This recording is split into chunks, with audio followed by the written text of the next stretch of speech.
Hello everybody, my name is Kara, and today I'm here with my November wrap-up. So I'm actually going to be filming and posting this all in one part because I did not read as many books in November as I have been in previous months. It's like subconsciously, because I was getting so stressed out about being behind on wrap-ups, my brain was just like, don't worry about it, you're not going to read as much in November. But whatever the reason, it means this is going to be hopefully quicker. And I read 13 books in November, and of those 13, nearly half, so I had 6 books that were 5 stars. I don't think I've ever had that happen before. I read a lot of amazing books. I do want to mention one more thing before I jump in, and that is the earrings that I'm wearing, which are resin and flower petals in the shape of purple unicorns, which I love. And I actually got them from Elatsoe, who has a booktube channel and a shop, and I just wanted to shout those out because she makes really great jewelry and I enjoy her content as well. The first book I finished in November is The Gods of Men by Barbara Kloss. This is the first book in a fantasy series, and I want to mention my friend Hannah from Lynn Hermione because she's actually the one who brought the series to my attention. She did a whole review on it, which I will link down below. But I absolutely loved this. So we are following 2 main characters, Sable and Joss, I think is his name. Yes, and Sable is originally from a faraway kingdom, but she fled after her magical powers caused the accidental death of her younger sister. And she hates herself for this, she hates her magic for this, so she has been concealing who she is, and she's now in another kingdom and she doesn't want anyone to know who she is. And she's also a member of one of the groups of people in this book who are very oppressed and who are very mistreated by other countries and other like parts of the empire. And then our other main character is Joss, and he is the younger prince of a different kingdom, and he is actually sent to find Sable and bring her back because there have been stories about her possibly having healing abilities that could help save the king.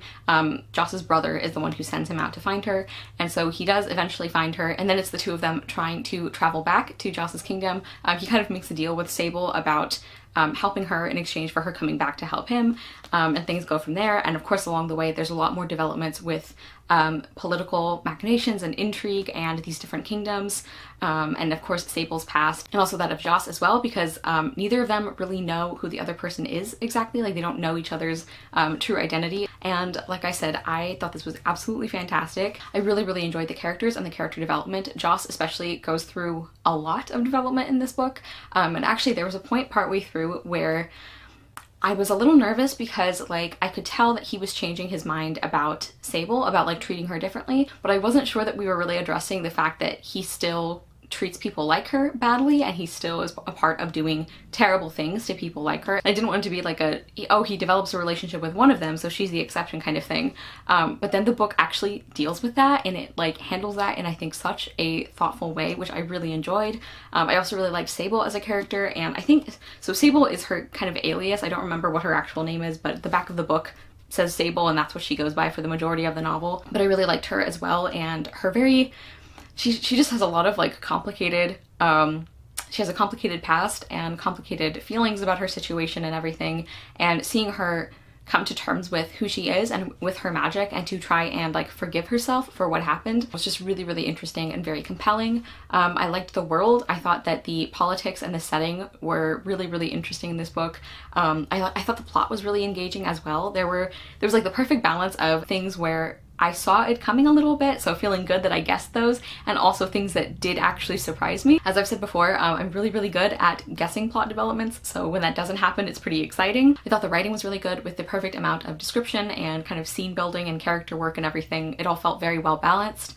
And I really love the themes of this book as well. Themes about how people in power can use things like religion or politics or all these other things for good or for evil, and just like themes about like acceptance and commentary on prejudice, and there was just a lot in this book that I thought was really well done. I really loved this. I gave The Gods of Men 4.5 stars, and I'm really excited to read the sequel, which just came out in December. Next, I finished We Are Water Protectors by Carol Lindstrom, illustrated by Michaela Goad. This is a picture book that focuses on Indigenous people as defenders of the earth, and in particular water protectors, as you can guess from this title. And this has one of the most stunning art styles I have ever seen. Let me find, I mean, it's all beautiful, but like, I just love it. Like the color palette, like the saturation of colors, and just the art style is absolutely gorgeous. I think that the message and theme of this book is so important. I think that it did a beautiful job of telling a story and also communicating a message like at the same time. This is just such a fierce and beautiful and hopeful, but also I don't know, like a call to arms kind of book. It's really short, so I don't feel like I can say too much about it, but I highly, highly recommend this. I gave We Are Water Protectors 5 stars, and this is definitely going on the list of my favorite picture books of all time. I thought this was absolutely gorgeous in every way. Next, I finished Mary and the Trail of Tears, a Cherokee removal survival story by Andrea L. Rogers. And this is a book in a series called Girls Survive, so it follows young girls in kind of like great tragedies throughout history. It is intended for younger audiences. I would say this is definitely at the younger end of kidlit or middle grade.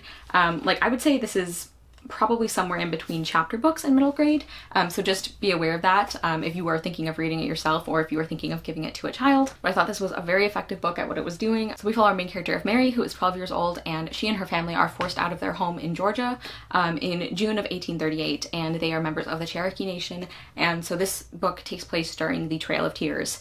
And I think it did a really good job of being kid appropriate while also not shying away from how bad this was and how bad things were. One thing that really struck me too with this book is I feel like when we do talk about the Trail of Tears in school, I feel like if we spend time acknowledging what a horrific thing it was, a lot of it is spent on how many people died during the trek, which is extremely important and should not be discounted or dismissed. But I really like how this book talked about that, but it also talked about the tragedy just inherent in being forced to leave your home, being kicked out and forced to move to somewhere that you don't know. Mary and her family have to leave their home that they feel this deep connection to in many ways. So this book also addressed that in addition to the death toll, as well as the actual conditions of the trek itself, because that's another thing that I think is we don't always spend a lot of time on, is even if you did survive the Trail of Tears or the similar forced removals of Native Americans, the conditions were atrocious. There was disease and starvation, families were separated, like there are just layers of horror to this, and I think that this book did a good job of showing those things, again, in a kid appropriate way, while also not sugarcoating or glossing over. I was also really impressed that even with such a short book, and one that was dealing with so many themes and heavy topics, you did still feel for Mary on a personal level, like you did still get invested in her family and in some of these characters, and you wanted them to be okay, even as you were telling yourself that the chances are not good. And I was really impressed with that such a short book could still get me very like personally invested in Mary's family and in like specific people in this book. So I just thought this was really well done. I also want to mention that this is illustrated by Matt Forsyth, and the illustrations I thought were really good as well. So I would definitely recommend this for like if you're looking for a kind of resource like this for younger readers, or if you're open to reading a like very young kind of kidlit book on this topic. I thought this was really good. And I gave Mary and the Trail of Tears 4 stars. Next, I finished The Return of the King by J.R.R. Tolkien. This is of course the third book or the third part of the Lord of the Rings series. And this was wrapping up the buddy read that I was doing with Katie from A Sea of Tomes, Vendi from Caught Between Pages, and Kelsey from Hardback Haven. Yeah, so we had originally intended to finish this much earlier in the year, but just life kind of happened simultaneously to all of us. But we did end up finishing this at the end of the year. And I mean, what can I say? I also loved this installment. I totally recognize that this is not a series that everyone is going to love. It's obviously very slow. It can be very dense in terms of the writing, and like I very much understand that this is not everyone's thing. But I really loved it. This was the first time I had actually officially finished this last book, and I just thought it was beautiful. I just love these characters so much. I love the themes of this series about courage and about ordinary people doing great things, the importance of friendship, the importance of like small joys in life. I thought the ending was beautiful. It was very bittersweet, but I just think so perfectly done. Also, I have to mention one of my favorite standout characters, who is Eowyn. I just adore her, and there are several scenes involving her and another character who is a favorite that I don't want to spoil, but like I loved those parts. Yeah, I don't feel like I'm doing a very good job of being coherent about this book. I feel like at this point, if you're at all interested in Lord of the Rings, like you're already gonna pick it up, and if you're not interested, I don't think I'm gonna like convince you, not that I'm trying to convince anyone. I do actually plan to do a whole kind of review discussion on the series and on why it ended up being like a surprisingly perfect series to read or reread during 2020. So that will be coming up at some point. I don't know if that's already up or not, but yeah, I loved this. I gave The Return of the King 5 stars. I was not expecting this series to live in my heart the way that it has. Like I knew I enjoyed the story and I knew I loved the movies, and I had vague memories of liking the books when I read them when I was really little. But yeah, like this series really took me by surprise in the way that like I felt it on a soul level, you know? I absolutely loved it. So again, keep your eye out for that video where I will hopefully be a little more organized in my thoughts, but yeah, I loved this. The perfect amount of joy and heartbreak and just all these characters that I love so much. Next, I finished Elatsoe by Darcy Littlebadger with illustrations by Ravina Kai. And before I start talking about this book, I have to show off under the dust jacket. It has the little ghost dogs, which I love. But anyway, back to the summary. So this is an Own Voices Sleep Hunt Apache story, and this is a sort of alternate United States is the setting.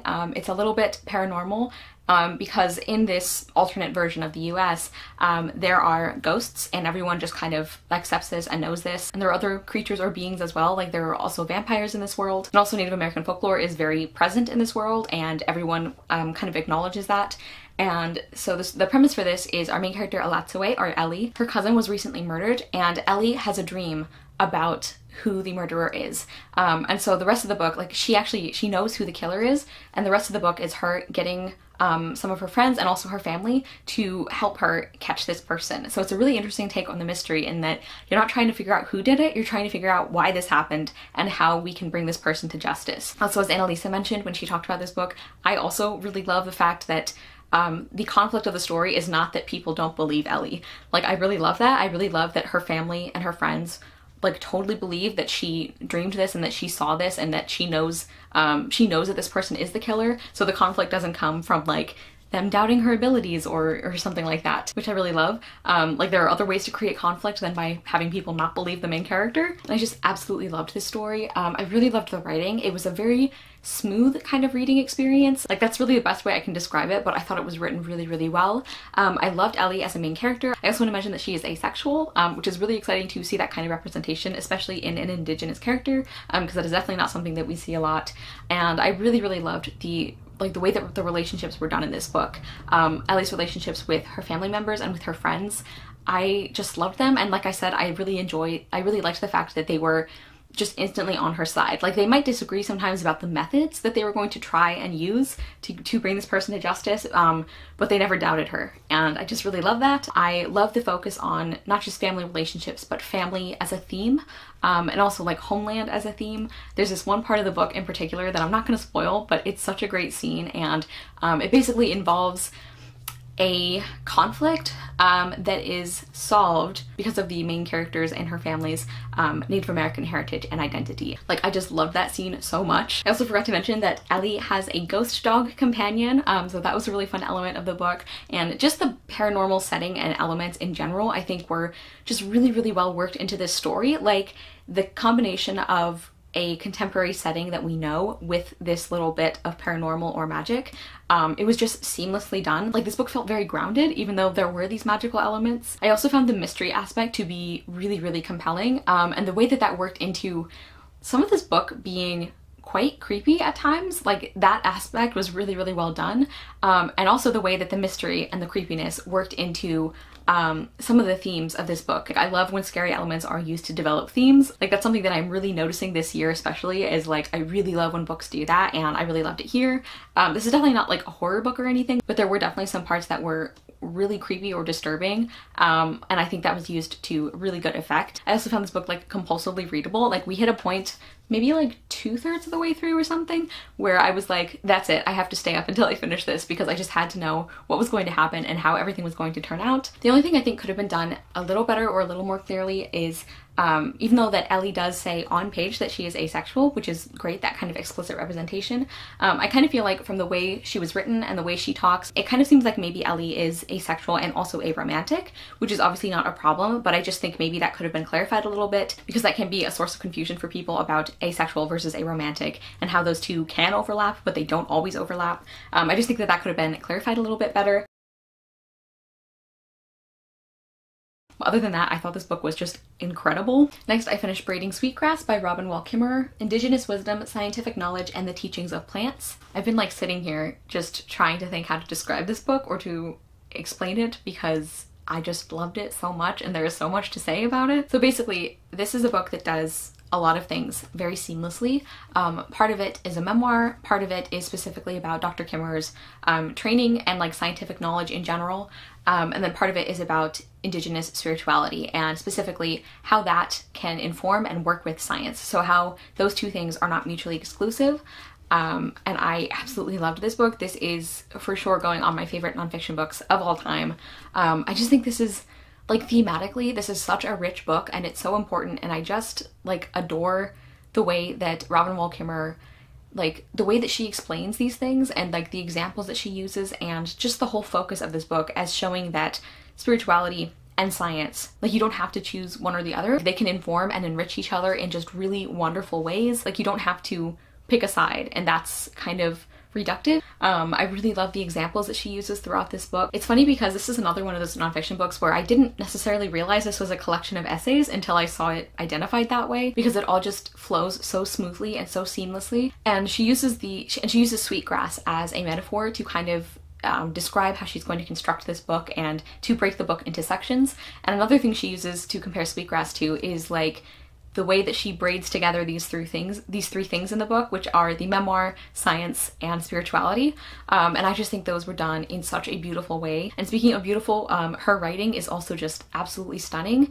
I feel like she writes with clarity and with beauty at the same time, and I think those can be sometimes difficult things to balance, but I think she did that really well. There's so many sections and examples in particular that I loved. Like, I can't possibly list them all here, but just a couple that I really loved. One of them was about three sisters and like the way that Native peoples had this system of like symbiotic plant growth. I think it was beans, squash, and corn, I think. And the way that by planting these three together, you actually got more harvest, and it was a complete diet in itself. And like, it was just this really beautiful example of how the whole can be greater than the sum of the parts, and also of like giving and taking, and how like the plants depended on each other for certain things, and like how that represents community and things like that. This is really a book that I feel and I hope has permanently changed the way I see the world, because even if some of these things are things that I have thought about already, the way that she articulates them and the way that she puts them in context and the way that she uses examples, it's like even the things that you're familiar with or that you know or that you've thought about, they feel new, or they feel like you are reinvigorated in these ideas because of the way that she writes about them. I was also very struck by the way she talks about language and the way that the ways that we structure our language deeply affect the way that we treat other living things. Like the fact that English treats the natural world as an object, like we say it, like we wouldn't personify something like a lake or a tree, and how that's different from other languages. And just the way that we talk about anything, including living creatures, has a really powerful effect on the way that we actually treat those living creatures. I thought that was just done so thoughtfully. I also think another thing that is very striking about this book is you see the way that Indigenous knowledge and wisdom has been just blatantly ignored forever, basically. And it's just so frustrating, because there are many, many times, and she talks about a couple of them in this book, like time and time again, there has been traditional wisdom that has been passed down through, you know, thousands of years with these Indigenous communities, and like Western science just completely writes those off and ignores them as experts or as a source of knowledge. And I definitely understand the importance of the scientific method and everything. Like, I'm not saying they should just take these beliefs or ideas at face value and not investigate further. But it is just wild to me how over and over we have seen evidence that Indigenous people know what they're talking about. Like, they have had thousands of years to figure these things out, and people who are supposed to be open to new knowledge, you know, scientists, just ignore that because of the source it comes from, which is just incredibly frustrating. And yeah, I can't say enough wonderful things about this book. I did see a couple of complaints from people. Like, I know some people felt like it got a little bit repetitive later on in the book, but honestly, I don't feel like it did. I think sometimes she talked about similar themes or ideas, but the examples felt very distinct to me, and I wouldn't have wanted any of them to not be in the book. So I've just been gushing about this book for who knows how long, but obviously I gave Braiding Sweetgrass 5 stars. One of the best books I've read this year, one of my favorite nonfiction books, probably one of my all-time favorite books, period. I think if this subject matter interests you at all, I can't recommend enough that you pick this book up. It was just like absolutely incredible. Next, I read Fry Bread, a Native American family story by Kevin Noble Mylard and illustrated by Juana Martinez Neal. This is another picture book that I thought was absolutely lovely. I feel like this one has gotten some attention lately. It has gotten some awards, so you might have already heard of it, but I thought this was wonderful. I really liked the art. I really liked the story. This book is about fry bread and its importance in Indigenous communities, and I also really loved the overall theme or message, which is that there are lots of different ways to make fry bread and all of them are valid and all of them are important. I just thought that was a really lovely message to have in a kid's picture book especially. There's also some author notes at the back that talk a little bit more about Native American history and how that relates to fry bread, and they also just talk more about Native American history in general. So yeah, I thought this was really good. I gave Fry Bread 4.5 stars. Next, I finished Clockwork Angel by Cassandra Clare. This is the first book in the Infernal Devices trilogy. Everybody already knows about Cassandra Clare. I'm very late to the party here, but this was the first book I had read from her, and I actually buddy read this with my friend Hannah from Snow White Reader, so that was a really enjoyable experience. So I don't even know how to summarize this book because I feel like everyone already knows what happens. But we follow our main character Tessa Gray, and she gets to London and her brother goes missing, and she ends up falling in with these people called shadow hunters, and their job is to hunt demons and to kind of protect humans from these creatures called, I think, downworlders. Obviously, I am very new to Cassandra Clare, so I don't really remember all the terminology, but Tessa ends up falling in with them, and she's trying to find her brother, and she's also learning more about abilities that she might have, and she ends up getting to know Will and Jem and other characters, and again, I feel like I'm doing a very bad job of summarizing this. So the book is about her kind of finding out more about herself and her powers and maybe her past, also trying to figure out what happened to her brother, and also getting to know some of these other characters more and starting to understand this world of shadow hunters. And I feel like overall I would describe this book as very okay. Like, it wasn't bad, but it wasn't great either in my opinion. And I was kind of thinking before I read this that this was going to be like an either or situation. Like, I would either really love this book like everyone else seems to, or I would really hate it. Like, it just really wouldn't work for me, and I actually am somewhere in the middle. I just had mixed feelings about a lot of aspects of this. I will say for the first like 3/4 or so, I was like pleasantly surprised just because I wasn't sure how I would get on with Cassandra Clare's storytelling. But then the last quarter of the book was pretty disappointing and frustrating, and that plus some things I didn't like about other parts of the story just kind of made this like a mediocre reading experience for me. I did like Tessa. I found her a like pleasant main character. Will and Jem were very interesting because like Hannah and I were talking about how we both feel like it should have been the opposite, because Hannah liked Will better and I liked Jem better, which was shocking to both of us. It's like making me reconsider if I actually like the character types that I think I do. Yeah, I didn't hate Will though. I was concerned about that. I thought I was gonna hate him. He's just kind of fine right now, like he's okay. But I do hear he gets developed more in later books, so that will be exciting. And I just like, the thing about the characters is I feel like even the ones that I liked felt very flat. Like, they were very much like archetypes of certain kinds of characters, and that's it. And I also don't think that it's because this book was published like in a certain year or decade. Like, I know people like to group YA books by the year they're done, and it's like, oh, that's very typical 2012 YA or whatever. I don't think that's very helpful, and I think there's so many exceptions to that it's not a very useful rule. So that's my little that's my little bit on that. But yeah, I personally don't think that's like the explanation for why these characters felt flat. I actually liked some of the side characters better. Camille I found very, very interesting, and there were a couple others. Actually, there's this one, so like their kind of mentor character, like I was so much more invested in her and her husband's relationship than in like any of the other relationships or potential relationships in this book, so that was interesting. As for the plot, it was just kind of like okay. I do think that the writing itself was very easy to read, and like not in a bad way. Like, it was very engaging and quick to read. Like, even though the chapters were very long, when I actually sat down to read this book, it went pretty quickly. Also a note on the plot though, like there were some things about the ending that were very, very frustrating, and especially like the antagonist angle. Like, it was like some of these reveals were just like ridiculous in my opinion, and things were just like cartoonishly over the top and evil. So that was something I didn't like. And then I also felt pretty neutral about the historical setting aspect. I'm only realizing recently, which is very silly, it took me this long to realize, but I'm only realizing now, like recently, that not everybody who reads historical books cares about the history more than other aspects of the book, if that makes sense. Like, I really love historical fiction, and I'm definitely not saying like you have to have everything period appropriate or it's a bad book. Like, I'm not saying that, especially when you're dealing with like historical fantasy. But I do think if you're going to put something in a historical setting, the setting has to matter. And I feel like it really didn't matter in this book. Like, it really didn't need to be set in the like early 1900s or late 1800s. Like I feel like there was really no reason for it to be set in this time period. And there were actually several things where I kind of feel like Cassandra Clare didn't want to deal with historical aspects, like they would get in the way of the plot, so she just kind of wrote her way around them. Like the fact that shadow hunters are very casual and they don't use people's last names like the rest of society does, and things like that, which is like not a big deal. I just thought that was kind of funny. And then going back to some of the character things, like I just feel like I wanted more. Like my biggest complaint with this book really is that I had no emotional investment whatsoever. Like even the characters I liked, I didn't really feel for.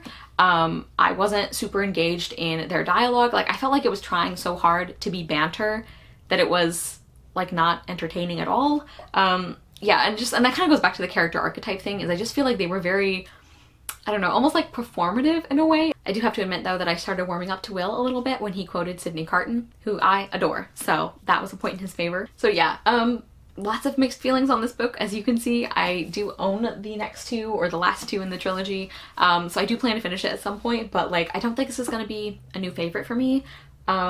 But I don't know, like now I'll know what people are talking about maybe, so that's something. So I gave Clockwork Angel 3 stars. Next, I finished The Girl and the Ghost by Hannah Alkaf. This is a middle grade story set in Malaysia. Our main character is Suraya, and her grandmother has left her a pelicet, who is this kind of like ghostly companion creature. And Suraya, because she inherits this creature when she's a very young girl, and she names him Pink. And so the book is about their bond, and the way that this friendship with this little girl starts to soften Pink. And also Suraya is dealing with bullies at school. She's also dealing with the fact that her mother is not very emotionally engaged with her. And then another big part of the conflict is another character finds out about Pink and wants to like collect him essentially, and like he'll do whatever it takes to get Pink for his own. I also want to mention that this book is Own Voices for the Muslim representation, and Hannah Alkaf actually wrote one of my absolute favorite stories in Once Upon an Eid, so I was very excited about this, and I did really enjoy this book. I really loved Pink and Soraya's relationship. Like that friendship was just so lovely and heartwarming. The writing of this book is absolutely lovely. I also just really love this concept of like this dangerous ghost type creature who ends up becoming very like soft and like developing this friendship with this young girl. I just really enjoyed that concept and the way it was executed here for the most part. And I also think the themes in this book were done really well, especially the theme of grief is a very prevalent one, and I thought that was just done so thoughtfully. And really the only things I didn't love about this book, one of them is I didn't love part of the conflict I mentioned with this other character who wants to take Pink for their own. I didn't love that. Like I kind of wish that the conflict had been something else rather than like a classic like, oh no, young kid befriends magical creature, bad person wants magical creature, you know? Like, I don't know, I feel like something else maybe would have fitted this kind of quiet nature of the story better. I don't know if that makes sense. Maybe it's just personal preference, but I would have liked to see something else for the conflict. And then my only other complaint is there's a point in this book where Pink and Suraya have a pretty serious fight or falling out, and the things that Pink does to her I think should have been dealt with more. And like he definitely, like, he's a ghost and he does these bad things to people, so I'm not saying it was necessarily out of character, even if it was surprising, but I feel like the reconciliation part was too easy, if that makes sense. Like I don't know, he did some like really horrible things to her, and I feel like that should have been dealt with more. And I also was surprised that this far into their relationship, like into their friendship, he would have still been doing things like that. So I don't know, I just kind of would have liked that to maybe be done differently. Like either that should have happened earlier in their friendship, or if it was going to happen at that point, I think there should have been more time spent on acknowledging that those things were really bad. Like we're not talking like a couple of pranks. Like some of the things that he was doing were like drastically affecting Soraya's quality of life. And I just feel like that Pink shouldn't have gotten away with it quite as easily as he did.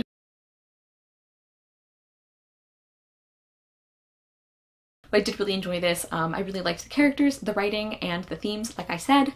It was also just really cool to see a middle grade story set in Malaysia. We definitely don't get a lot of those. So yeah, I definitely recommend this one. Really enjoyed it, and I gave The Girl and the Ghost 4 stars. Next, I finished Calamity Jack by Shannon and Dean Hale, illustrated by Nathan Hale. This is the second book in, I think it's just a duology of graphic novels. The first one is Rapunzel's Revenge, and in this setting, it's kind of a like fairy tale plus Wild West. Plus a little steampunk maybe. I really enjoy the setting, and in the second volume, this one is focused more on Jack and on his past and why he had to leave where he grew up, because he's definitely an important character in the first volume, but this one is more focusing on his backstory. And as with the first volume, I really liked the art style. I really loved these characters, and I really appreciated the dialogue and the humor in the dialogue. I think that was done really well. And I also really liked the central relationship between Jack and Rapunzel. I just think that was done really well. I was also really impressed because I think it would have been easy for this volume to feel like a backtrack in their character development or their relationship development, but it didn't feel like that to me. Like, it felt very justified, the like conflict that they were having. Maybe conflict is even overstating it, but I just feel like where they were at in this graphic novel, like in this second volume, I think felt very believable, and I thought it was really well done.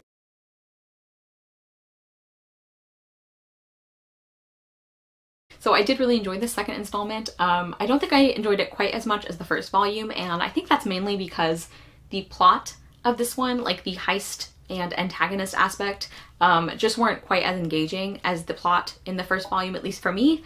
But I did still really enjoy these characters and this story and the setting. I think this is the last in the series, but I would definitely love to read more, and I gave Calamity Jack 4 stars. Next, I finished Indian No More by Charlene Willing McManus with Tracy Sorrell. This is an own voices story following our main character Regina, who is a member of the Umpqua tribe, and I think this is set in the 60s. A little earlier, it's set in 1957, and the United States federal government has decided that the Umpqua are not a tribe anymore.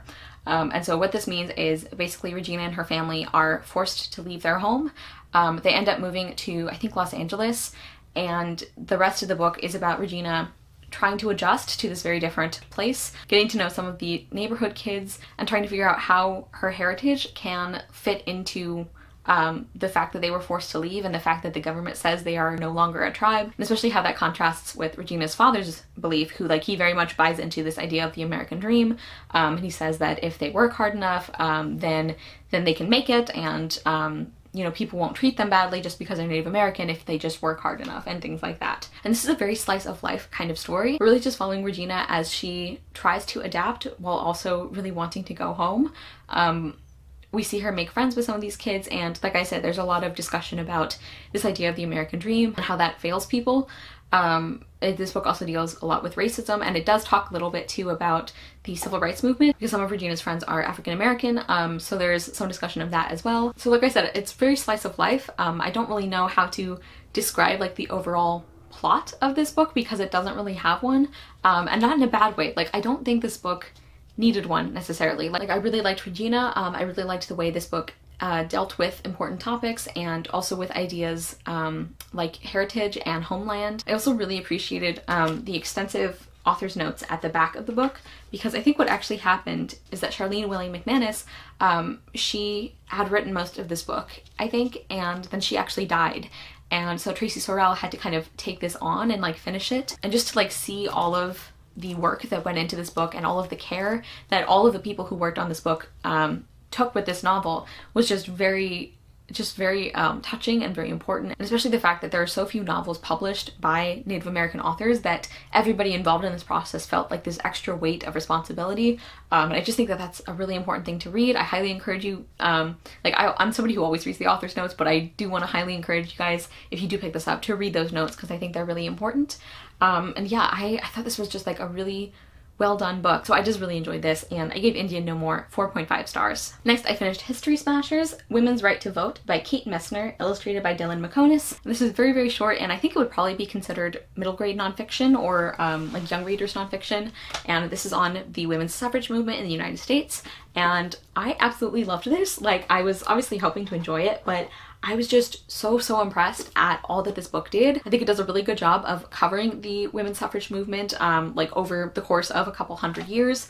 I also was super happy and impressed with the emphasis this book made on intersectional feminism. Like, they actually define that term. Like, if they talk about an important figure in the movement, like for example Susan B. Anthony, the author will talk about, you know, her contributions, but then she will also talk about the fact that she was a really racist person. I just think the author did such a good job of talking about the racism in the women's suffrage movement, and she did it in a way that was very approachable for kids while also being, like, again, like, not sugarcoating it. That's something that I really admire, when authors can write books for kids in a way that is appropriate, but that also doesn't like cover up some of the messier parts. Like I have read adult nonfiction books that did not do as good a job with inclusivity as this book did. I was just super impressed with it. It's also written in a way that is really, really easy to read, very engaging. I really like the focus of this book on like myth busting about the women's suffrage movement. I think that was an interesting way to tackle it and a very useful one. And I also really love that this book goes up to the present day. Like it talks about kind of the legacy of women's suffrage and like women in politics, and like I just think that this is so cool. So like some of the people that she mentions are like Ilhan Omar, Alexandria Ocasio-Cortez. She also talks about Stacey Abrams and her Fair Fight Action Group are obviously very current. And yeah, I just was blown away by this. I gave this book 5 stars. I would highly recommend this, not just for kids looking to learn about this topic or adults looking to give kids a resource about this topic, but like I'm an adult, I got a lot out of this. I thought this was brilliant. So yeah, good for all ages, I think. And finally, the last book I finished in November is White Rage, The Unspoken Truth of Our Racial Divide by Carol Anderson. So this is a nonfiction book that has obviously been getting a lot of recent attention for very understandable reasons, starting around the Black Lives Matter protests in June. This is obviously a perennial relevant book in the United States, and this book's whole focus is about charting the course of gains made by African American people in the US, and then how every time that some ground was gained, every time that Black people were finally able to use or were given access to rights that they should have always had, there was a violent response called White Rage. So basically this is a book about the various ways that white rage has manifested in the United States and the way that that looks different in different periods. And like there have been many people who have done really wonderful content talking about this book, so I'm gonna keep it pretty short. I also thought this was fantastic. I also think it was really impressive how the book obviously deals with very heavy topics and some of it can be very difficult to read, but the writing itself is not heavy or difficult to read. Like I don't think people need to be, like even if they don't read a lot of nonfiction, I don't think people necessarily need to be I don't know, worried that it's going to be hard to get into or hard to follow. I thought this was really well written. It's meticulously researched and sourced, and I was really, really impressed with the way that Carol Anderson, like she's citing so many examples and statistics and everything within each paragraph, but it never felt like a string of citations strung together, if that makes sense. Like sometimes I feel like that can kind of happen with some nonfiction books, is you can have so many citations back to back to back that it doesn't really feel like a paragraph. It just kind of feels like each sentence is its own factoid, if that makes sense.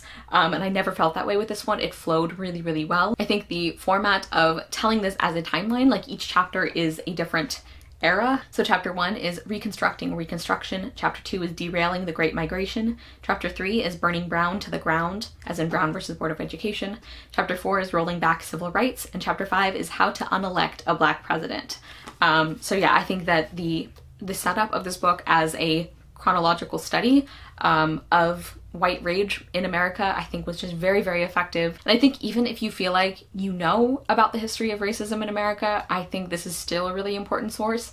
I think there are going to be things in this book that you did not know as much about as you thought, or even just that were told in a different way, or like details that you didn't know. Like I definitely was not aware of the specifics of the like war on drugs and how that was implemented, and like the drug money and all of that related to like the Reagan administration. I did not know all of those details. So like everybody, I highly recommend this book, and I gave White Rage 5 stars. Okay everybody, so those were all of the books that I finished in November.